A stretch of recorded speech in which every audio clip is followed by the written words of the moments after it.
makanan jamuan untuk jemaah surau 50 orang.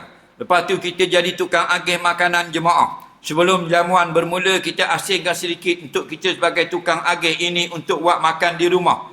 Semasa jamuan kita agihkan makanan kepada 50 orang jemaah. Ada kalanya cukup, ada kalanya makanan untuk seorang jadi sedikit sebab kita pergi ambil awal-awal.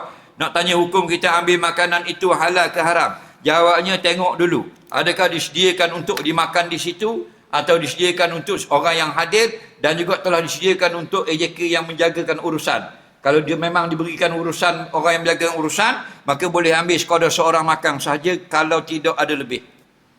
Contoh, memang dibenarkan makanan itu untuk orang yang hadir sebagai jemaah dan untuk makan ahli jawatan kuasa. Maka ahli jawatan kuasa boleh ambil seorang saja makan untuk seorang. Sama ada dia makan di situ atau buat balik. Okey? Sebab apa dia boleh buat balik? Pasal dia menguruskan orang. Dia tukar akak tu, dia tukar akak ni, tak boleh nak makan di situ. Maka dia boleh ambil sebuku untuk makan di rumah. Yang kata dilarang ambil di rumah ni, kita tak boleh nak kita makan situ dah. Hang pula sebuku buat balik. Sebab tu kena tanya JK. Dia kata tak boleh, orang tak cukup. Nasi tak cukup. Ni boleh, memang boleh ambil buat balik. Pasal lebih banyak. Tu lain. Dah?